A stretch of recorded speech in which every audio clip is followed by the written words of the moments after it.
Take 3. I'm Jordan. And I'm Tanisha. Hi, I'm Jason. Hi, I'm Joy. Hi, I'm Pastor Matt. And I'm Sarah. And together, We're going to answer your questions About relationships. What was the first date like? first date, I pick her up, we go to IHOP. I'm still not convinced he's not going to murder me at this point because we've never Yeah, had our pancakes and then did a sort of day on the town. Walked around the Riverside neighborhood in Evansville and did some putt-putt golfing and At Walters. and then we went to Sonic, and that was sort of the first date. I accidentally got 4 holes in one. Yeah, she sort of the beginner's luck. That was what we did for the first date, so pretty chill, relaxed. But again, we had met online, so it wasn't like we had any previous interaction. This was the first time, we had ever really met in person. So I had to do something in public because it could have been a strangler. I didn't know. Fun. Well, it depends on what you call the first date, because we actually met on lunch break at Hardee's in Boonville to meet each other, and then we went to a concert. It took me a minute to realize if it was even a date, because we had started talking about dating and we were praying about it. We prayed about, he actually asked me out in like January, but then he called and canceled. He chickened out, and I thought, well, it'll never happen, Lord.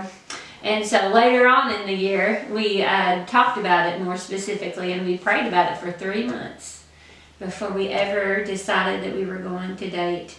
Yeah. And again, that was because we knew if we ever started, we'd get married. And so we wanted to be very careful about that. And our first date, all the time, when we had been friends, we would go out all the time and like have dinner just as friends. And we would stay in a restaurant till it closed. And we'd stay on the phone for a long time talking about scripture or, all kinds of things. I learned a whole lot from you even before we were married in that. And I remember on our first date, I remember talking to somebody on the phone going, I don't know if this is a date or not, because we go out all the time and we have dinner as friends, and so I don't know if this is a date, but I knew it was officially a date when you had offered to come and pick me up, even though I was an hour out of your way to come and pick me up. I could have just met you where you were going, and we went to a race because Pastor Matt drove a race car for many years for his dad. Yep. And so that was we went to a dirt track race. And he won. I did. That's bonus. How old were you when you met your spouse? How old were you when you started dating? I was 20. I was 21. So I was 35. You were 35. I don't know how old I was. 28. Yeah. Something like that. 24? Yeah, 24 to both. He was almost questions. 24. Yeah. I guess you. We met in July. My birthday's in June. His is in August, so 24. Yeah. What did you see in the other person that made you want to date them? We had, again, talked online just to kind of get to know each other.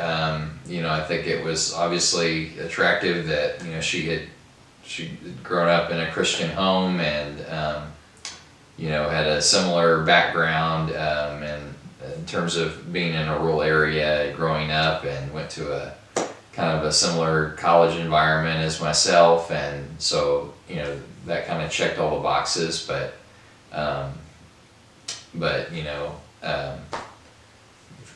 physical attraction was there, and I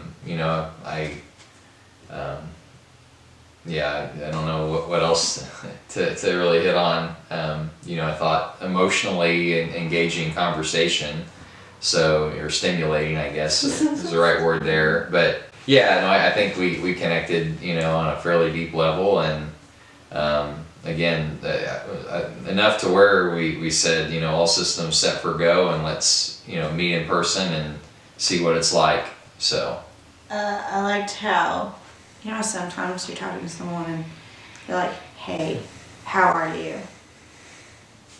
And then that's it. And that really irritates me. And we actually had legit conversations from the start, and you could tell he was really intelligent, but not the kind of intelligent where they try to make you feel stupid. because I cannot stand that, because he was always really smart, but sometimes he'd type things and I'd have to look them up. Like, one time I remember he was talking about New Orleans, and he typed the word beignets, but I didn't take French. And I asked my roommate, I was like, what's a beg, how do you spell it? What's a begnet? I said, he keeps talking about these begnets, and I don't know what those are. And then she's like, Tanisha, those are beignets. And I liked how he actually seemed legitimately interested. And he's serious, but still funny. So both things. And most of the time he knows which one to choose. But what first got me was that it was legit conversations and real questions, not, hi, how are you? What's your favorite color? No one cares. Yeah. Though I do know his favorite color, we had real conversation from the start. Like, you could tell we were both serious about what we were doing. It wasn't just some hookup type crap. He loves Jesus. Yeah, ditto. He was easy to talk to. She's easy to talk to, and she's pretty good looking. Did you discuss your values with the other person before you started dating, and then also after you started dating? Yes. Yeah.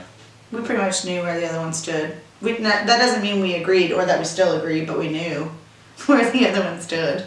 Yeah. But you're not always going to agree. That's not realistic. We set boundaries. We had to be really careful too, because me being in ministry and everything, it's actually, I kind of felt sorry for her, because like, it wasn't just me, that you were dating, but it was me, the ministry, the church, everything. And I'm glad that you were up for the task and that you wanted the assignment. So. How did you make your dating life successful or achieve your goal and get married? Well, prayer. That 3 months, even though I was getting impatient at the end of it, like that 3 months, we had the hard conversations. We had difficult conversations. Every scenario. What will people say because this has happened in your life, and what, of course you have to do that when you marry a pastor. We talked about everything. We talked about, okay, this is our boundary. If I was at his house, I left at 10 o'clock. Yeah. Because he was a pastor in a very small town, and people use the reference a fishbowl, like living in a fishbowl, and that's exactly how it's kind of like. We held integrity, whether people were around us or not. Well, and we didn't want people to make any assumptions either, Right. because that could hurt the church, and it could hurt us, but I mean, it could hurt a lot of people. Yeah, so we gave ourselves a curfew, among other things, just boundaries. We set specific boundaries. We talked about that. And we also, I think communication and patience are really important in a relationship. So that's something that you want to really focus on.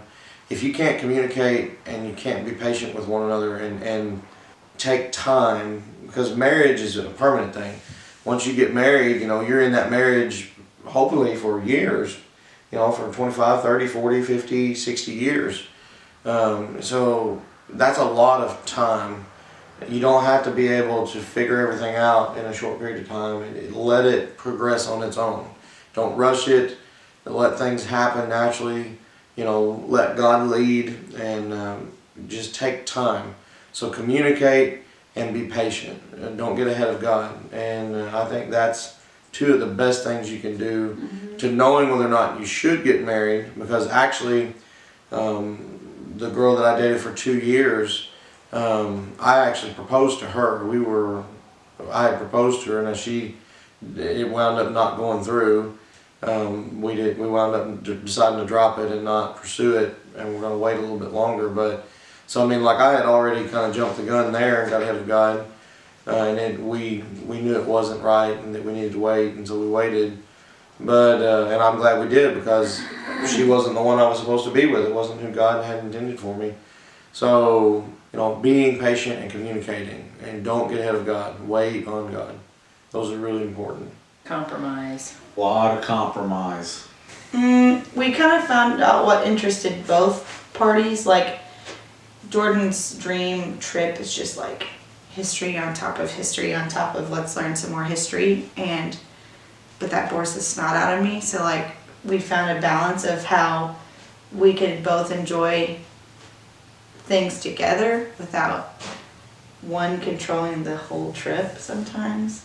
But at first he lived like in Carmine, so that's like an hour-ish from where I lived. So we didn't see each other every night either, so we still had, space as well when we first started dating.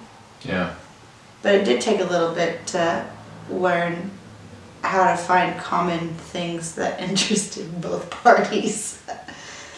Because I like going to children's museums where, let's be real, that wasn't really his thing. And then he would want to go to some war memorial. And I'm like, Yeah, we definitely had to, or at least I did, sort of expand my horizons in terms of, let's go to a zoo or let's go to a cemetery and see someone famous's headstone. Yeah, and we do. So there's usually a balance on when we go So somewhere. that helps now, because now he knows, because he always plans the trips. Like if he pitches something that's just straight history, it's gonna get rejected pretty hardcore. Yeah. Was your relationship long distance at any point? I mean, I don't really consider an hour that long of a distance, but we didn't live in the same town, and his schedule was different than mine. No. How often did you see each other when you were dating? Every chance we could. And yeah, we saw each other about. We tried to make it once or twice a week if we could. Yeah, but it was more than that a lot of times, especially toward our engagement and all that. Yeah, towards the end we saw each other a lot more. Despite the fact that we lived an hour, every bit of an hour away from each other, we saw each other pretty frequently. And I have to say this, ladies, if he is into you the way that he should be into you, and if he respects you the way that he should respect you and you're dating, you will not have to beg him to treat you correctly and to spend time with you. I've learned that the hard way, and that's how men are wired. If they're going to treat you the way that they should, the way that they're wired, if they're into you the way that they should be, it's how God created them. You don't have to beg them for that. And that changes a little bit after marriage, but that's a different subject. But you won't. It's just different when you're dating, and they're who God intends you to have. So 2-3 times a week. Initially when we started dating until I moved to Evansville, and then it was more almost, frequent. But it kind of got harder almost when he moved to Evansville, because then he was working like a 2 to 10. 2 to 10. So like I would get off work and he would be at work. That's when it was actually almost trickier than when he lived an hour away, because we were never off at the same time unless it was the weekend. Mm-hmm. So we would try to meet for dinner on the west side. We would meet and have picnics at this little league park there. So we would meet for dinner sometimes down there, just kind of down the hill from where I worked. But yeah, so I agree that was probably a little more challenging, but Just because the hours didn't work out. yeah. Did you set boundaries, emotional and physical, when you were dating, and what were they? We had boundaries of things we weren't going to do. Those were 2 things for sure. We weren't going to have sex. We weren't going to live together. Those were the 2 biggest boundaries. I don't really want to get into it. It's awkward. You don't need to know that. We did set very specific physical limitations, We did that. And Emotional boundaries. emotional boundaries. They kind of come with the. You learn that. Yeah, you do. You learn how far you can push it and how far you shouldn't, and you learn those things. How long did you date before you knew they were the one? I think. He knew before I did. Well, even though initially I was probably more hesitant than she was, like in the going through the first few dates, but I think I kind of knew that this was going somewhere, that we were going to end up together probably before she did, and tried to bring that about, a little sooner. About 2 months. How long did you date before you got engaged, and how long were you engaged? We dated a month and a half, and we were engaged for 8 months. Yeah, what she said. We, like he said, he really wanted to wait a year. That was very important to him. So we waited that year, and then we had been together a year and a week, and he asked me to marry him. And let me tell you how he did it. We were at the Cracker Barrel in Henderson, because I was working in Henderson at the time, and he was just like, will you come and meet me at And I was like, sure. And we had been talking about it, and I knew it was coming, you know. But I didn't know when. And I sat down, and he said, you know something? I have thought about, he said, of how to make this big scene and to make this big grand proposal. He said he had tried to think of a way to make it big and grand and special. He said, but you know something, that's just not us. And he took out his Bible and he turned to 1 Corinthians chapter 13 and he read the love verses to me. And then, you know, love is patient, love is kind, love does not boast. It seeks all things, it bears all things. I can't quote it all correctly. And then he said, I know that if we do this and if I love you this way, we're going to be okay. Will you marry me? And so that was the beginning. And I had told him that entire year that I was too old for a long engagement. And so we were married 4 weeks later. Well, yeah, and you also had a friend that was going to the mission field. I did, and we wanted her in We the... wanted her in the wedding, wedding, so we so. rushed to get it to where we could do it. 9 months we probably dated before we got engaged, but then it'd been like 2 years after we met. We met on July 20th of 14 and we got married on July 16th of 2016. He proposed to me in April of 2015. We had to wait over a year. And I wanted a longer engagement. Number one, because I didn't want to get married during the school year. Number two, I just felt like we needed that additional time, but he would have gotten married like that next month. Well, originally, yeah. I was like, no. Yeah, I really wanted like a fall wedding, but again, it was during the school year, and you know, it would have been a lot to have a summer wedding, having just gotten engaged in April. So Yeah.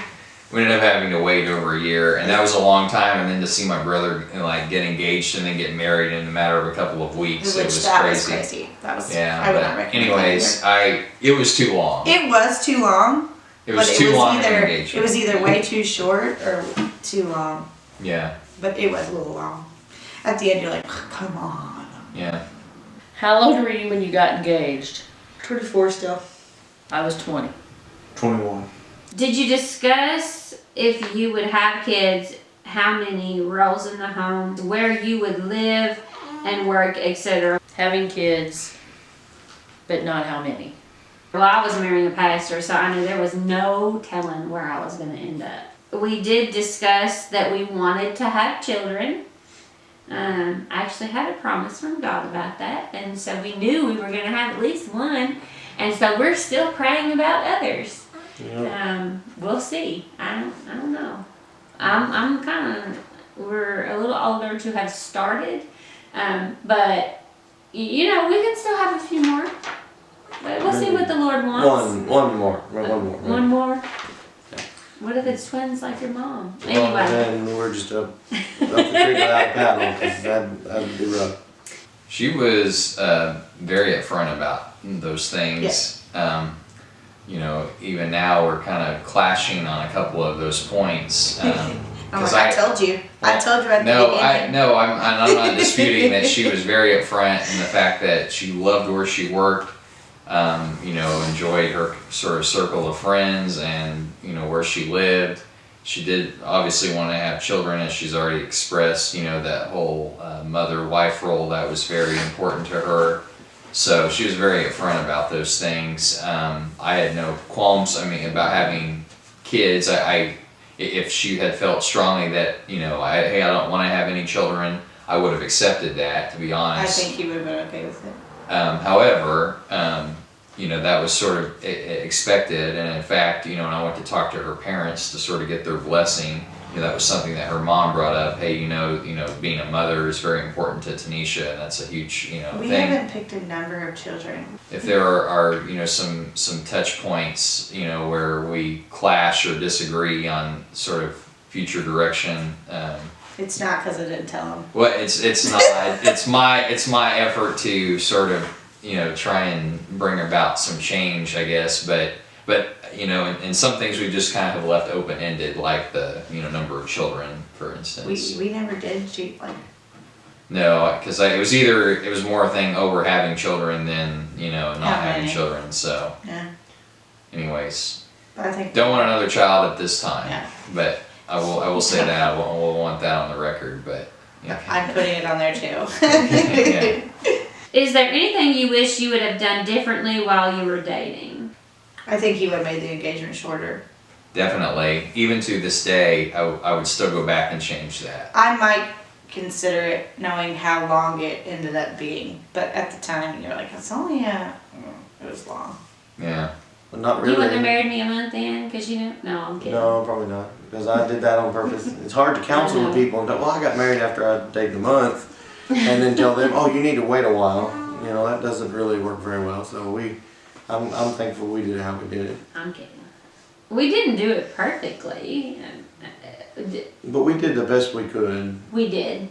And I think we had both learned enough through difficult situations. I learned by that time the hard way, unfortunately. So by that time, we knew what we wanted to do, what we didn't want to do, what we should and shouldn't do, and we prayed a lot. pray together or two. We did. That is something that you need to be careful with, though. One of the books that I read talked about that, about praying, doing Bible study together with the person that you're dating. That's something that you want to do when you know it's serious. It's not something, you know, that because you're adding a whole other element to the relationship. Mm-hmm. So like starting out, you know, going to church together, things like that, but you still need to really be studying and stuff on your own. But the more serious you get, once you get closer to engagement and stuff like that, then you definitely need to start praying and studying the Bible together and stuff of that nature. What advice would you give a Christian who is dating a non-Christian? The problem with that is it's become so easy to slack off in your own faith because you don't have that support pushing you. So stick to your guns and, I don't know, don't lose what you have just because they're not there yet. Does that make sense? Mm-hmm. Like, you know, because if you didn't come to church with me, I'd be a lot less motivated to go to church because I'd be like, why? I'll just stay home with Jordan. Yeah. I don't know. Yeah, I mean, it's definitely a... I did date a guy who had never been raised in church, and he had never, his parents just hadn't gone to church, so to him that was normal. And it was kind of like a slow process. Like, I didn't shove it in his face. Like, I didn't slap him with Jesus, but, you know, every week we would all invite him to church and, you know, ask him if he wanted to go and just invite him and then leave it at that. And eventually he did start going, but it needed to be their idea. It needs to be their idea to be there, not yours, because otherwise, well, they're not really going to get anything out of it because they're going to feel forced. So with him, and it wasn't that he was opposed, he had just never gone, ever. And just kind of slowly like, hey, we're going to church, you can come if you want, and then go about our day. And then the next week, hey, go to church, come if you want. I mean, but we never had the problem. Yeah. I mean, like I said, for some, I think it would be a deal breaker. For others, you know, I think if you can, yeah, and of course, I think you pray for that other person every day in hopes that, you know, But they you pray will. for your Christian spouse too. Well, of course, but I'm just saying that I think is a huge, must probably a huge focus of your prayer life. If your spouse, you know, is not a believer, and you try and find ways for them, you know, to Get plugged in without forcing them. exactly, yeah, and you you know, you kind of really make that a focus in, you know, that whole courtship process. I think when possible, hey, set an expectation, you know, that hey, I'm going to be, you know, involved in my church, and I'm going to be, you know, these are my sort of priorities each week, and it'd be great if you could support me in those. So I would say first, if you are a Christian, you should be dating a Christian. I believe that. I know now, I have known people who have dated people and they thought they were a Christian, and then later on they found out that they weren't. And a lot of times I see Christian women, Christian girls think, oh, I can help him change. Not wise. Not wise at all. If you are a Christian, you should seek a Christian to date, because you should want to marry a Christian. I have a friend, a very dear friend of mine, who is married to a man who is not a Christian, and at times their marriage is pure chaos because he is downright atheist. And at one time he would have said that he wasn't, but he is now. And you can pray right now for him. And we believe that one day we will see him be saved. But I wish that my friend and her girls would have a different life now because he is a Christian, but he's not.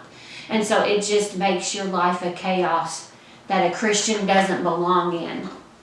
And if you start out dating someone who is not going to have the same principles that the Lord puts inside of you, then you're going to end up, like I said, it is easier for that person to pull you down than it is for you to pull them up to where you are. What is some bad dating advice you've been given? Decide to get married, it is a lifelong commitment, and it's a very serious step in a relationship, so not to undervalue that in any way, but I would also say talk to each other ahead of time about who's going to pay for stuff, because some people get in their head that the girl needs to pay so she feels independent, or the guy needs to pay so he feels in charge, and then you get this awkward struggle. I like when people pay for my stuff. I don't feel less like a woman. So like, have that discussion ahead of time so it's not awkward when you get after that first meal. Because it can get awkward real quick. Probably for the guy is that you date somebody based off of how they look. Yeah, that's probably goes for girls. You need to make for sure that you date somebody based off of who they are. There have been times when I could have dated girls that some people would have considered to be like absolute knockouts that wanted to date me, and I didn't do it because I knew that they were partiers and that they liked to drink and that they liked to go and do things they didn't need to be doing, and I knew I didn't want that in my life.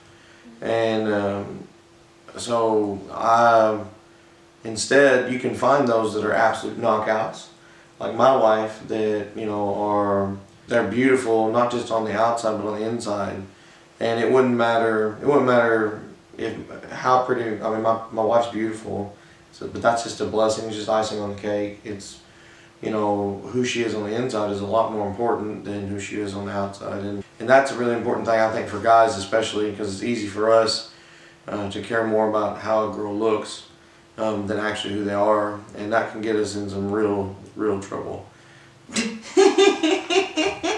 Oh, my favorite is when people say you have to have sex before you're married, because what if you don't like it, or what if they're not good? Sorry, is that too awkward? No. But people literally say that, and you're like, I'm sorry, what? Because I believe if you're truly with the person you're supposed to be with, bad, it's not good and bad, it's like comfortable or uncomfortable. But people literally, they would say crap like that, like, oh, well, you better try him out beforehand, because if he's no good, you don't want to be committed to that for the rest of your life. Okay. That's probably my least favorite that I would hear.